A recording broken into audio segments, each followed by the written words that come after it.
மத்திய கல்வி அமைச்சர் பதவி விலக கோரி கரப்பான்பூச்சி கட்சியினர் விடிய விடிய போராட்டத்தில் ஈடுபட்டனர். நீட் வினாத்தாள் கசிவு விவகாரத்தில் தர்மேந்திர பிரதான் பதவி விலக வலியுறுத்தி டெல்லி ஜந்தர் மந்தரில் கரப்பான்பூச்சி ஜனதா கட்சியினர் தொடர் போராட்டத்தில் ஈடுபட்டுள்ளனர். தங்கள் கோரிக்கையை வலியுறுத்தி நேற்று முன்தினம் நாடாளுமன்றம் நோக்கி சென்ற மாணவர்கள், இளைஞர்கள் மீது போலீசார் தடியடி நடத்தி தாக்குதல் நடத்தினர். தாக்குதலுக்கு பிறகும் போராட்டத்தை தொடர்ந்த கரப்பான்பூச்சி கட்சியினர் இரண்டாவது நாளாக விடிய விடிய போராட்டத்தில் ஈடுபட்டனர். இந்நிலையில் அமைதியான போராட்டத்தை சீர்குலைக்க சதி நடப்பதாக சிஜேபி தலைவர் அபிஜித் தீப்கே குற்றம் சாட்டியுள்ளார். இதனிடையே டெல்லி போராட்டத்தில் கலந்து கொண்ட மறைந்த மாணவி அனிதாவின் சகோதரர் மணிரத்னம் நீட் தேர்வை தற்போதாவது ரத்து செய்ய வேண்டும் என்று வலியுறுத்தினார். தமிழ்நாட்டில் அனிதா பத்த வச்ச நீட் எதிர்ப்பு பார்த்தீங்கன்னா இன்னைக்கு இந்தியா முழுக்க பரவி இருக்கு. ஸோ அதன் ஒரு பகுதியாக தான் பார்த்தீங்கன்னா காக்ரோச் ஜனதா பார்ட்டி சார்பாக கடந்த 20 நாட்களுக்கு மேலாக டெல்லி ஜந்தர் மந்தரில் உண்ணாவிரத போராட்டம் நடந்துட்டு இருந்துச்சு.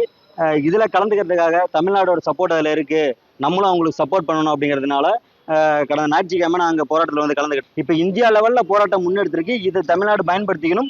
போராட்டங்கள் நடக்கும். இல்லை அப்படின்னாலும் நானும் இருக்கிற மாணவர் அமைப்புகள்லாம் பேசி தொடர் போராட்டத்தை முன்னெடுக்கிறதுக்கான வேலையில ஈடுபடுவோம். தமிழ்நாடு போனதும் காக்ரோச் ஜனதா பார்ட்டி சார்பாக தொடர்ந்து மத்திய கல்வி அமைச்சர் தர்மேந்திர பிரதான் பதவி விலக கோரி நடைபெறக்கூடிய போராட்டத்தில் அனைத்திந்திய மாணவர் பெருமன்றம் முதல் நாளிலிருந்து ஜந்தர் மந்தரில் அவர்களோடு இணைந்து போராட்டத்தை நடத்தி கொண்டிருக்கின்றோம். 20க்கும் மேற்பட்ட மாணவர்கள் அதுபோல் காவல் நிலையத்தில் வைத்து தாக்கப்பட்டிருக்கின்றார்கள். எனவே இந்த அரசு எப்பொழுதுமே ஜனநாயகத்தின் மீது நம்பிக்கை இல்லாமல் அடக்குமுறையை கொண்டு இந்த போராட்டத்தை ஒடுக்கிவிடலாம் என்று தப்பு கணக்கு போட்டு அதன் காரணமாகத்தான் கடுமையாக நேற்று காவல்துறையை கொண்டு தாக்கியிருக்கின்றார்கள்.